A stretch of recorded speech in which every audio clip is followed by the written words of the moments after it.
Glória a Deus, pode se sentar. Caramba, que culto, mano. Glória a Deus, mais um house. Estou muito feliz. Você que está nos visitando, seja bem-vindo. Muito feliz em receber você. E você vai receber um abraço de alguém aí ainda. Não sei se já te abraçaram, mas daqui a pouco você vai receber. Pessoal, seguinte, o tema da mensagem de hoje é: o servo é um espetáculo diante do mundo. Antes de eu começar a mensagem, eu quero que você abra aí em 1 Coríntios, capítulo 4. Vai lá.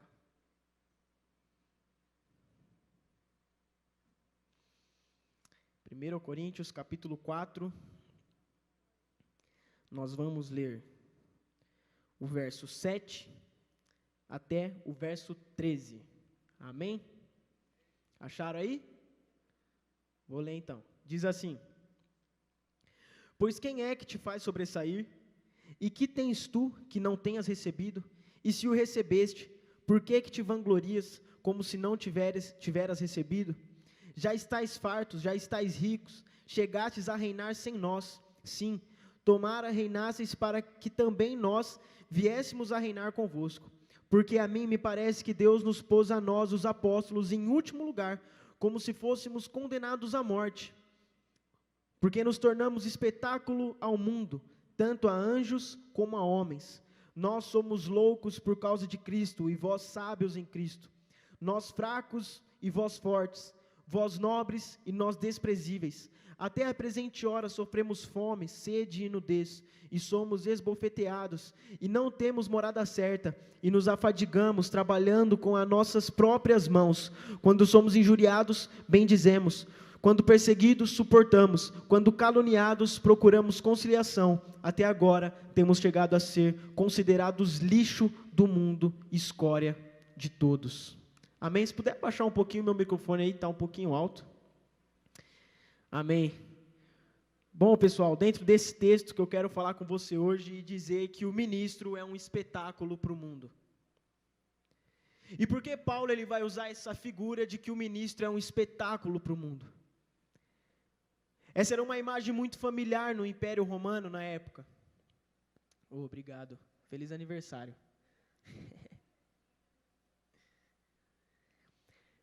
Essa era uma imagem muito familiar no Império Romano na época. E para o imperador romano manter a fama dele, manter o povo devoto a ele, bastava ele dar ao povo pão e circo.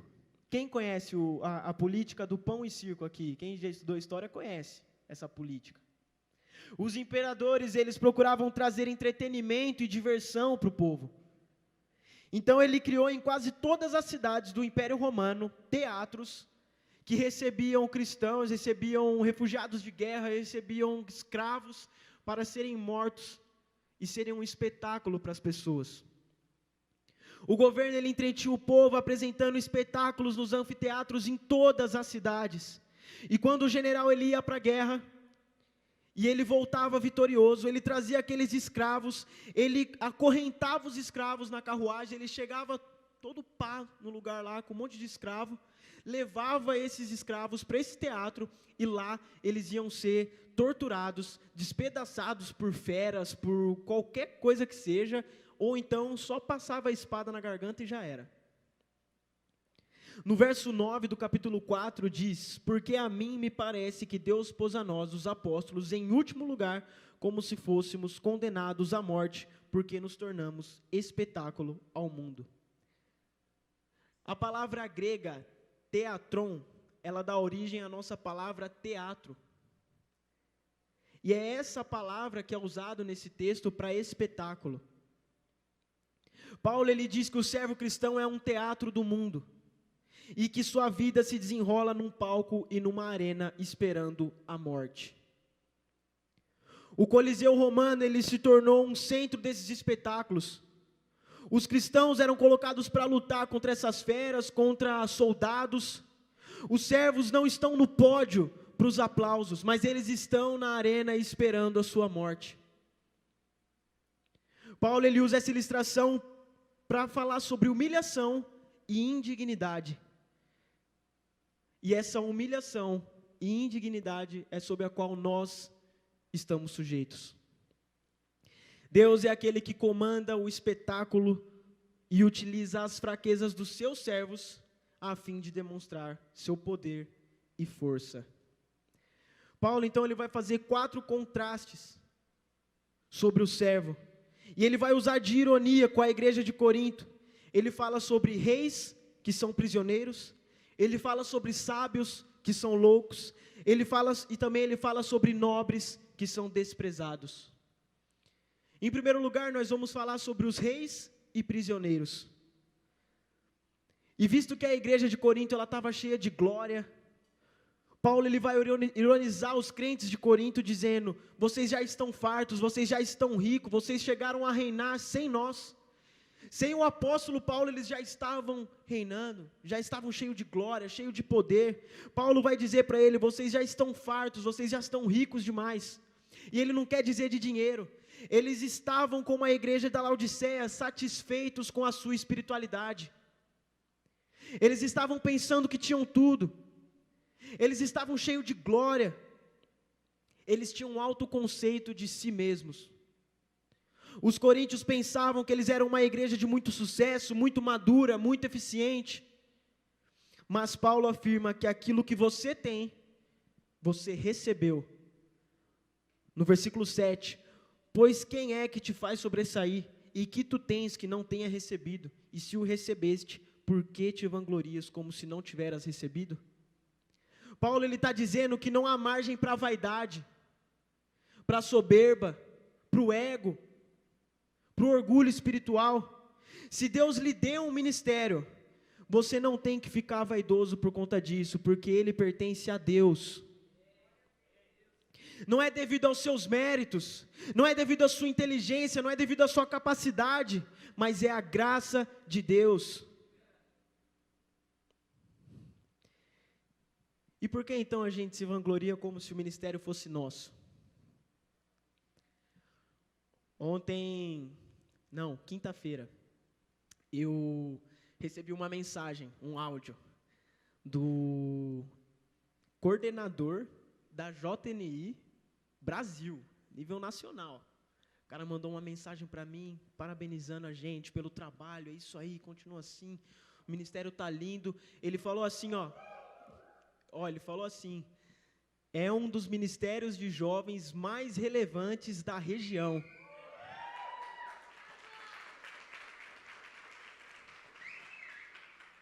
E eu fui ouvir aquele áudio, já era umas 11 horas da noite, mais ou menos, estava indo dormir. E eu fui dormir com aquele sorrisão no rosto. Falei, caramba, tá acontecendo, a coisa tá indo. E na hora que eu fui contar para os meus pais, né, cheguei lá na sala, pai, aqui fui lá, que top. Aí meu pai e minha mãe olhou, cuidado, toma cuidado. Porque às vezes a gente acha que as coisas estão acontecendo por nossa causa. A gente acha que a igreja está cheia por nossa causa. A gente acha que é por conta do nosso trabalho, da nossa inteligência, do nosso esforço, que Deus vem abençoando, que as coisas vêm acontecendo, que é na força do nosso braço.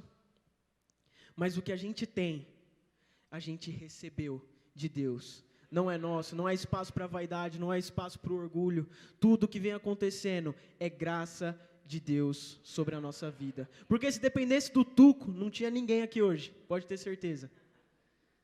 Mas é porque Deus está nesse lugar, porque Deus tem movido o ministério, é porque Deus tem nos abençoado. Amém? Paulo ele começa a mostrar para aquela igreja que a teologia da glória, ela é precedida pela teologia da cruz. Em João 3,30 diz, João 3,30 diz, convém que ele cresça e que eu diminua. Porque a grande bandeira do cristão é Cristo. Cristo é a nossa bandeira. Não convém que o Tuco apareça, mas que Cristo apareça através do Tuco. Porque a gente tem aquela falsa humildade de falar assim, não, o ministério é de Deus, eu não vou botar minha cara não, tem que aparecer Deus. Eu não vou postar nada não lá no Instagram, porque eu não vou querer ficar me aparecendo. Não. A nossa bandeira é Cristo, mas as pessoas veem Cristo através da sua face, através das suas atitudes, através do que você posta. Eu estava vendo um vídeo, inclusive eu quero desafiar você hoje, sobre igreja digital. E se a nossa vida pertence a Cristo, o nosso Instagram também pertence a Cristo. Se a minha vida pertence a Cristo, meu WhatsApp também pertence a Cristo. E se a gente quer que a gente tenha uma igreja digital, que atinja a galera lá fora, que vai para os 4 cantos do mundo, a igreja não pode postar 100 fotos num dia, mas 100 pessoas que estão aqui hoje podem postar uma foto na igreja.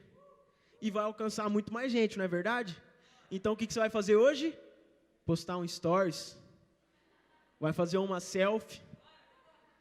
Agora, vai, agora. Todo mundo aí. Vai, Juninho, vai, Cleitão. Veio visitar aí, pô, já faz o stories, pô. Negativo, usa o 4G. Já faz aí, rapidão, ó, 2 minutinhos. E me marca, para eu compartilhar lá. Não sei. Vai, ó, 1 minuto. Não, tira foto minha não, tira foto de vocês, tem que aparecer a cara de vocês.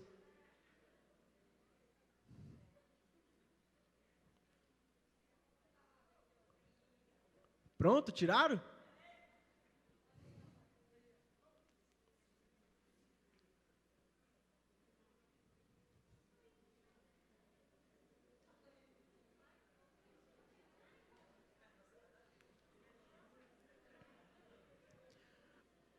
Aí, postaram já, né? Deu tempo de postar. Marca JNI, marca o Tuco. Hã? Ô, gente, que demora é essa para postar um story?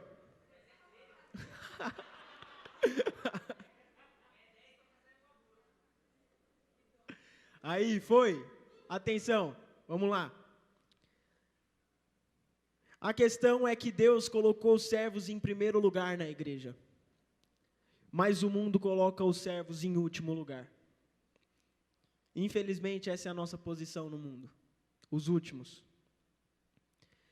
E há 3 princípios nessa metáfora de reis prisioneiros. Eu queria que você guardasse isso no seu coração. Usando a palavra que nós lemos no texto, esbofeteados, que é apanhar. Guarde isso. Se nós estamos sendo abençoados, outros estão sendo esbofeteados. Se nós estamos sendo esbofeteados, isso vai abençoar outras pessoas.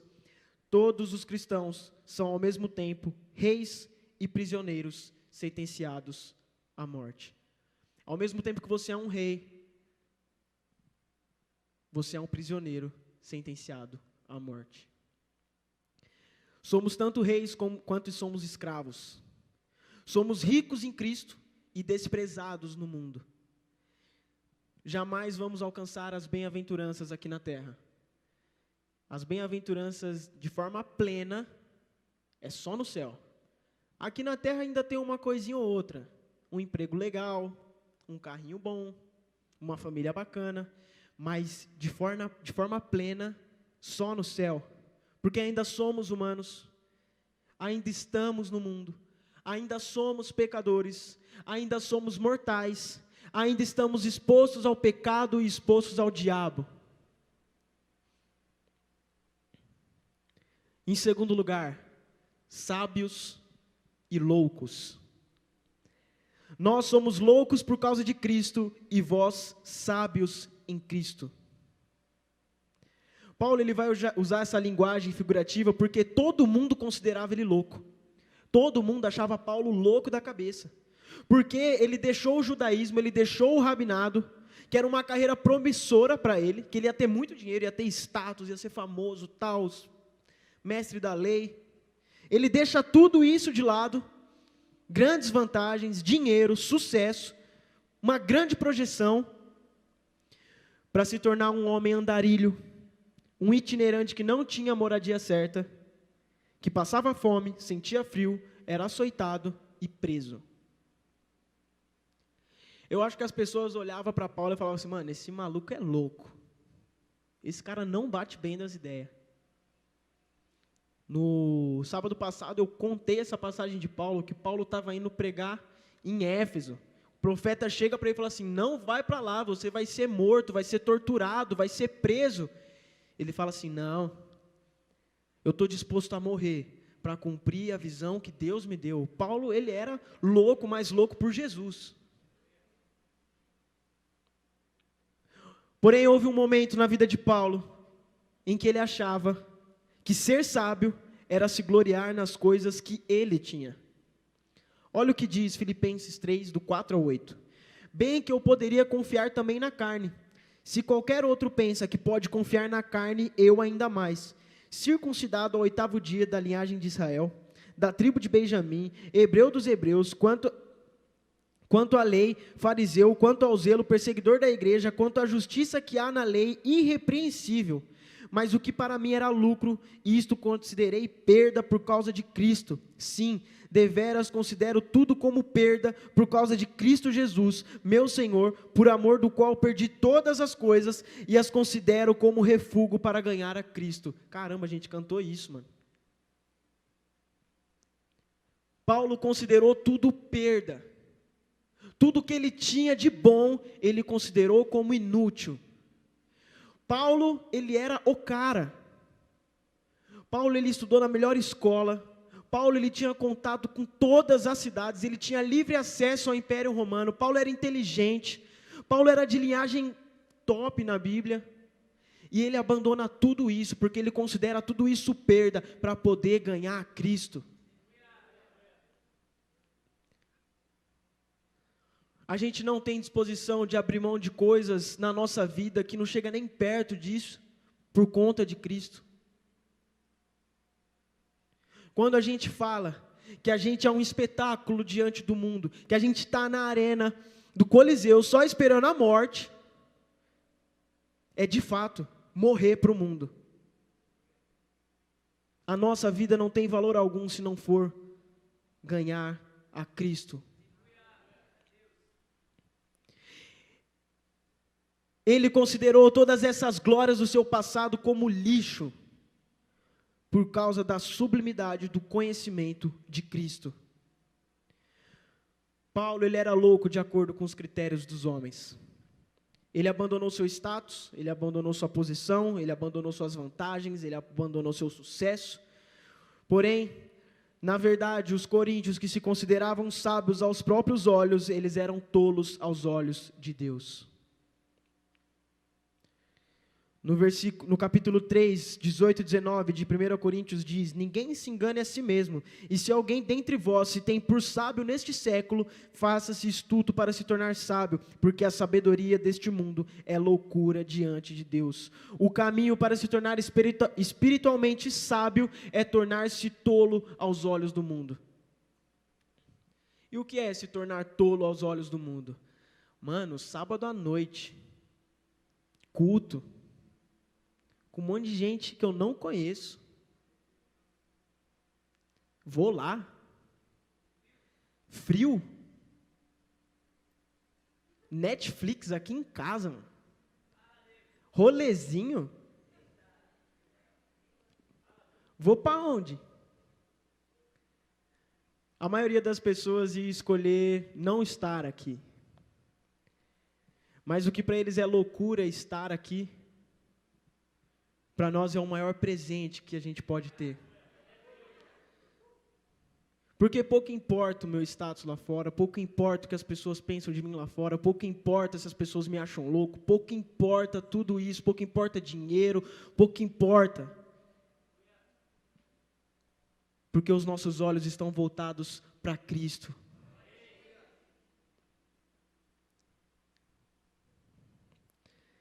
Grave essa frase. Não é tolo aquele que dá o que não pode reter para ganhar o que não pode perder. Entenderam? Não é tolo aquele que dá o que não pode reter para ganhar o que não pode perder. Até eu me confundi agora, vocês não prestaram atenção na primeira, pô. A primeira foi certinho. Não é tolo aquele que dá o que não pode reter, para ganhar o que não pode perder. Agora vocês entenderam, né? Pouco importa a gente perder tudo naquele mundo para ganhar algo que a gente nunca vai perder, que é a presença de Deus, que é a salvação. Isso a gente nunca perde, mas as coisas que a gente retém lá no mundo, essas coisas são passageiras, mas a nossa salvação, ela é eterna. Houve um momento também que Paulo ele confiou na sua força. Mas depois que Cristo salvou ele passou a se gloriar apenas na sua fraqueza. Olha o que diz em 2 Coríntios 12, do 7 ao 10. E, para que não me ensoberbesse com a grandeza das revelações, foi-me posto um espinho na carne, mensageiro de Satanás, para me esbofetear, a fim de que não me exalte. Por causa disto, 3 vezes pedi ao Senhor que o afastasse de mim. Então ele me disse: a minha graça te basta, porque o poder se aperfeiçoa na fraqueza. De boa vontade, pois me gloriarei nas fraquezas, para que sobre mim repouse o poder de Cristo, pelo que sinto prazer nas fraquezas, nas injúrias, nas necessidades, nas perseguições, nas angústias, por amor de Cristo, porque quando sou fraco, então é que sou forte. Nessa passagem do espinho na carne de Paulo, a gente não sabe o que é esse espinho, mas sabe que era da vontade de Deus que esse espinho tivesse ali. Por quê? Paulo ele tinha recebido uma revelação top da parte de Deus. Era tipo um discipulado exclusivo para ele ali, ele Deus, naquele momento, que ele estava a caminho de Damasco, lá no caminho para Damasco, ele cai e ele tem o momento dele com Deus, imagina você ter esse momento, imagina. Você ia ficar todo pá, né? Você ia falar, pô, mano, eu e Deus aqui, velho, ninguém recebeu igual eu recebi, eu sou especial. Você não ia ficar assim? Você não ia ficar, pô, mano, revelação, tal. Quando alguém vê um anjo, então, vocês já ouviram a história de quem viu o anjo, né? Mano, vi um anjo. Ninguém mais viu, eu vi um anjo, porque o cara tem uma espiritualidade top com Deus. E ele fica como? Pá.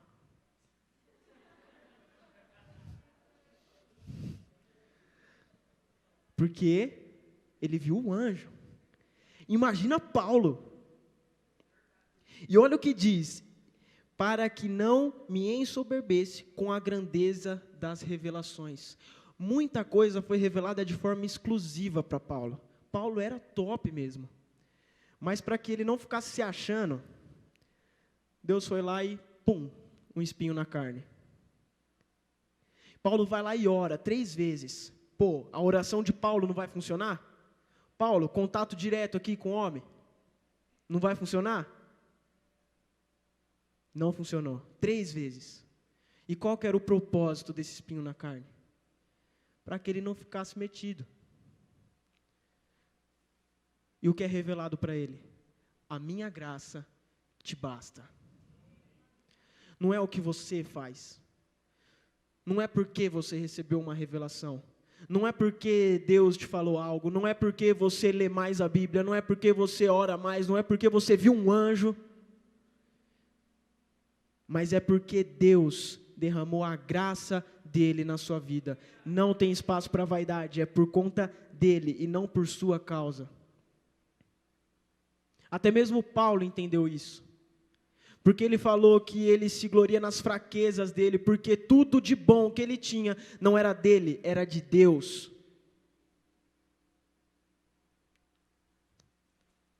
E no final ele diz: quando sou fraco, então é que sou forte. Galera, quando tiver tudo muito fácil, tem algo de errado. Quando as coisas estiverem acontecendo tudo tranquilo, não tem perseguição, não tem cansaço, tem algo de errado. Porque a caminhada cristã é uma caminhada agonizante.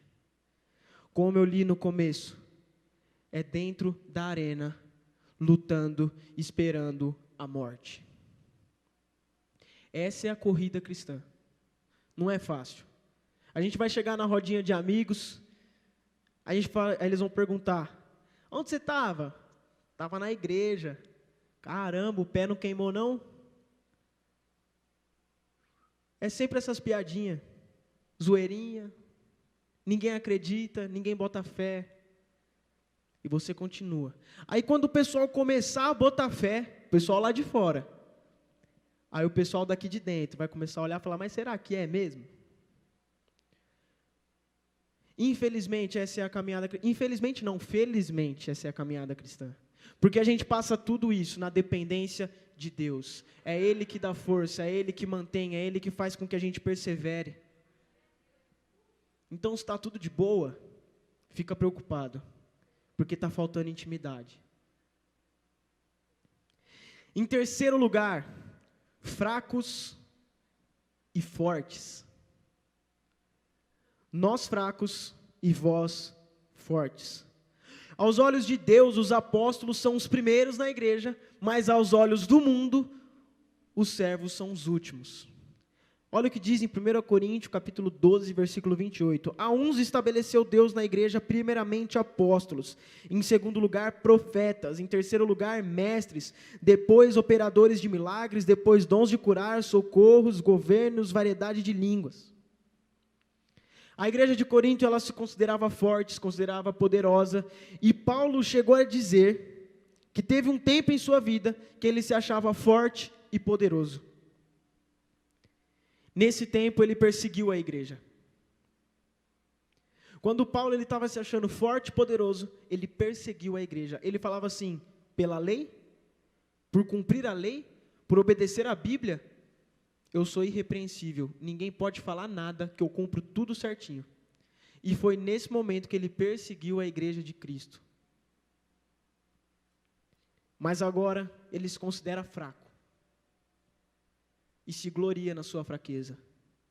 Assim Paulo ele vai mostrar à igreja de Corinto, e a nós hoje, que o autoconceito que ela possuía de si mesma, era uma cortina e uma fumaça, ou uma máscara, que cobria a face de Cristo. Os coríntios achavam que eles eram fortes, que eles eram os tops, que eles eram os feras, por conta da sua espiritualidade. Mas isso era fraqueza aos olhos de Deus. Não há poder onde Deus não recebe glória. Em quarto lugar, honrados e desprezados. Os crentes de Corinto, eles queriam glória vinda dos homens. Eles consideravam importantes por estarem associados a homens famosos. Mas Paulo ele vai dizer que os apóstolos não são nobres, mas são desprezados. Os crentes de Corinto, eles ficavam todos, dizendo, eu sou de Paulo, eu sou de Apolo, eu sou de Pedro, eu sou de Cristo, eu sou de lá, eu sou de cá. Eles ficavam todos se achando. E o que a gente faz hoje? Eu sou da igreja do Nazareno. Vocês ficam todo né, quando fala. Eu estou ligado, mano. Eu sou da Batista. Eu sigo tal pastor.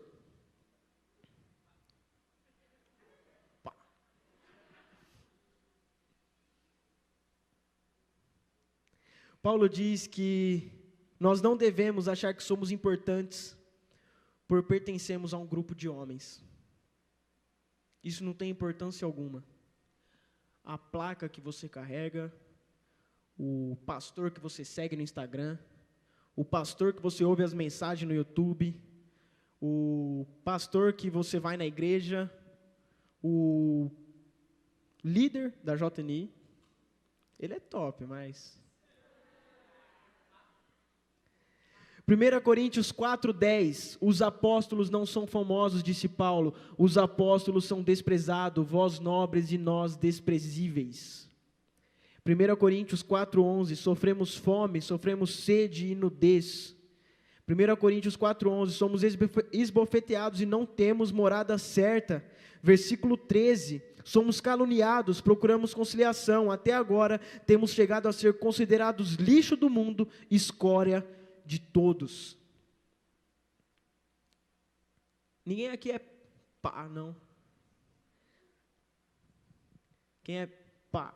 É Jesus. Paulo diz aos crentes de Corinto para não colocarem os holofotes em homens.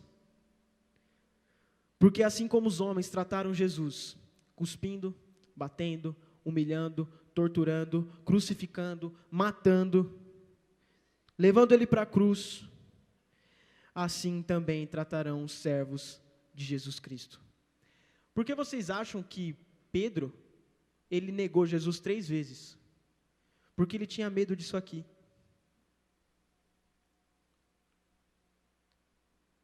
Jesus, ele foi torturado, e aqueles que eram discípulos de Jesus Cristo, que pregavam Jesus Cristo como Filho de Deus, Messias, Salvador, ia ser torturado da mesma forma. Ninguém aqui hoje vai ser crucificado.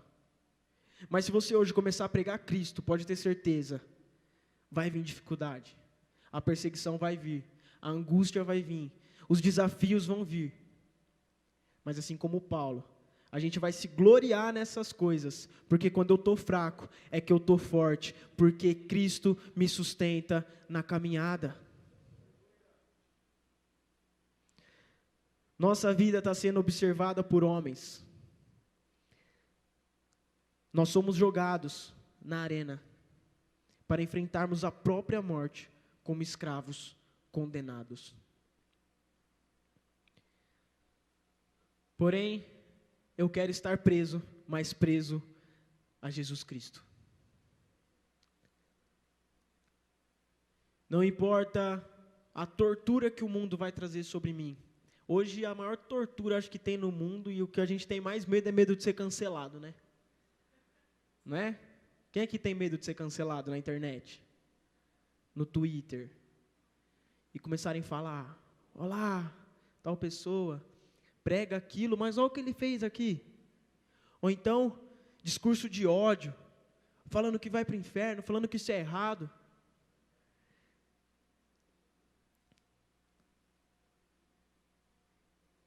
Eu tenho certeza que se Paulo vivesse nos tempos de hoje, ele já estaria cancelado há muito tempo.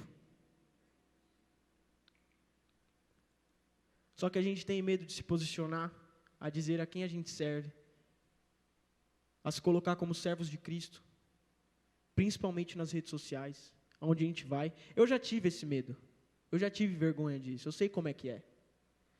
Quando eu comecei na caminhada, eu tinha essa falsa humildade também, falava assim, não, não vou postar nada no meu Instagram não, vou postar no Instagram da JNI, deixa lá, ninguém precisa ver nada meu não. Mas quando eu entendi que independente de qualquer coisa, se eu quisesse servir a Cristo, eu ia ser perseguido, as pessoas iam falar, eu falei, o que importa mais? Cristo? Ou fama? Status? Dinheiro? O que é mais importante para você? Assim como a gente cantou, você está disposto a perder o mundo inteiro por conta de Cristo?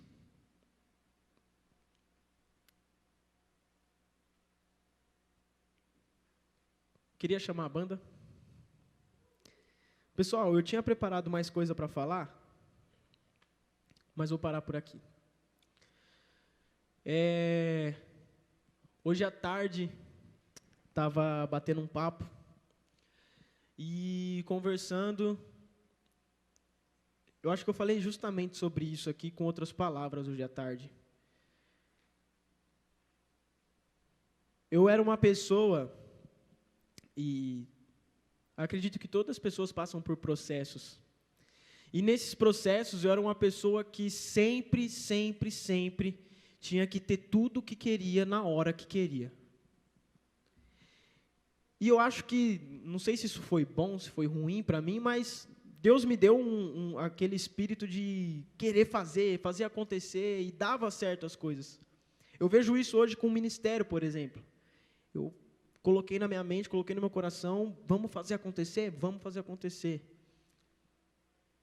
Com a motivação, lógico, que a glória fosse de Deus, mas em outras áreas da minha vida, eu sempre confiei muito na minha força, sempre no meu potencial, na minha inteligência, na minha capacidade, no que eu consigo.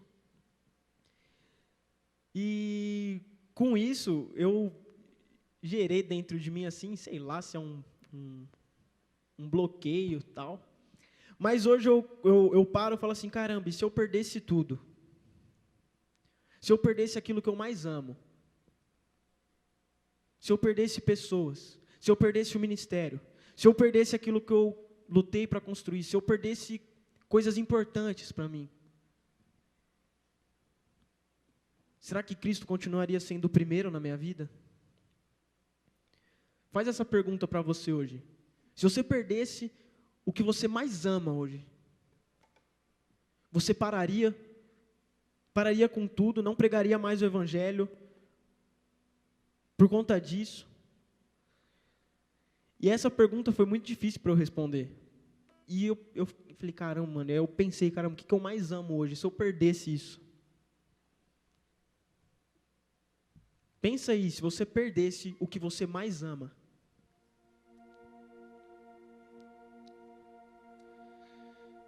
Assim como Deus fala sobre o espinho de Paulo, todo mundo aqui tem um espinho na carne, que precisa ser tratado. Eu não sei o que era o espinho na carne de Paulo, mas eu fico pensando se era algo que ele amava muito, que ele estava perdendo, algo que fazia muito sentido para ele, que ele estava perdendo o controle daquilo, algo que ele gostava de fazer e ele tinha que parar de fazer, algo que fazia parte dele. Eu acredito que esse espinho na carne é simplesmente para mostrar, Paulo, o que é mais importante para você? Você se sentir bem? Você se sentir confortável? Porque esse espinho na carne de Paulo incomodava, senão ele não teria orado 3 vezes para tirar. Incomodava.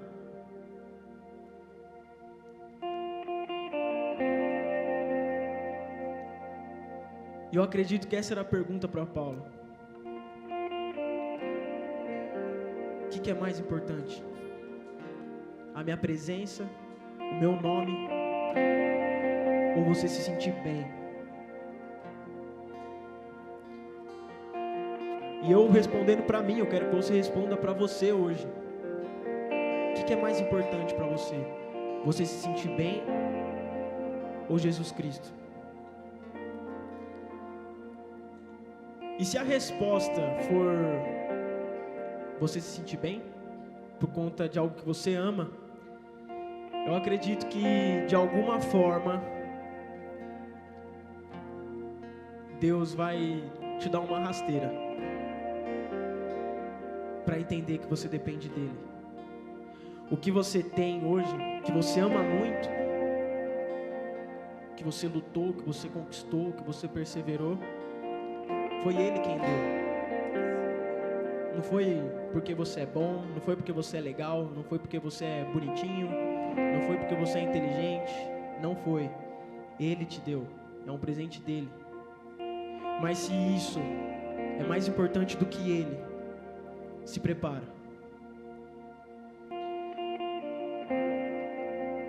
Queria que você ficasse de pé.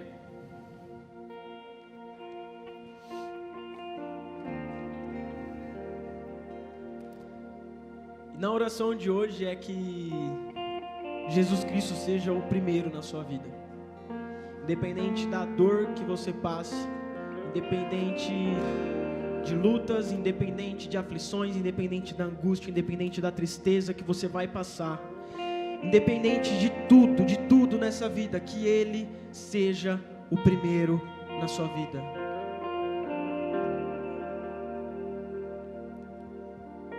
Ore para o seu coração arder por Ele. Ore para o seu coração queimar por Ele. Ore para que você acorde todos os dias da sua vida e lembre dEle. Ore para que Ele seja a sua motivação, a sua inspiração, o motivo de você querer crescer, mudar, evoluir, aprender. Que seja no nome de Cristo. Que seja porque Ele é o Rei dos Reis, Ele é o Senhor dos Senhores, Ele é o Rei do Universo. Como Rei você deve submissão a Ele. Como Rei você deve obediência a Ele.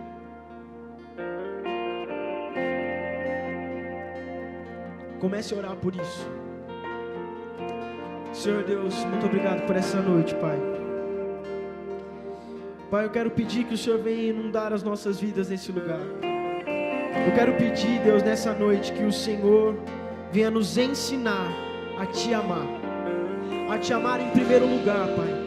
Que o Senhor venha nos amar, a Te amar acima de todas as coisas, até daquelas coisas que nos completam, aquelas coisas que a gente se sente bem quando está junto. Que o nosso amor pelo Senhor seja maior que todas as coisas desse mundo, porque de nada vale riqueza, sucesso, fama, status, nada, se o Senhor não estiver do nosso lado, se o Senhor não estiver face a face conosco, se o Senhor não estiver no controle, se não for para glorificar o Teu nome, se não for debaixo da Tua vontade, nada importa nesse mundo. Nós declaramos hoje que a nossa vida, nós consideramos perda, Pai, porque os nossos olhos estão em Ti, os nossos olhos estão fixados em Ti, Pai. Não importa, Pai, nós estamos dispostos a morrer em Teu nome, Pai, por amor do Teu nome, Pai, por amor do Teu santo nome, Pai. Nos ensine, nos livre do pecado, nos livre do mal, nos ensina a caminhar debaixo da Tua palavra, Pai, por amor do Teu nome, Pai. Erga essa geração, Pai, como geração que Te ama, como geração que Te louva, como geração que Te adora, Pai, por amor do Teu nome, Pai. Que o Teu nome seja exaltado, que o Teu nome seja o primeiro nesse lugar, Pai. Por amor do Teu nome, Pai, nós declaramos hoje que pertencemos a Ti. A nossa vida não é mais nossa, Pai, mas está em Tuas mãos, Senhor. Que o Senhor venha nos usar, Pai, da forma que o Senhor quer, Pai. E se for preciso, Pai, nós passaremos pela tortura, nós passaremos pelo desprezo, nós passaremos pela morte, Pai, por amor do Teu nome, Pai. A Tua igreja está de joelhos diante de Ti, Pai. Faça a Tua vontade em nossas vidas, Deus, em nome de Jesus, Pai. Amém.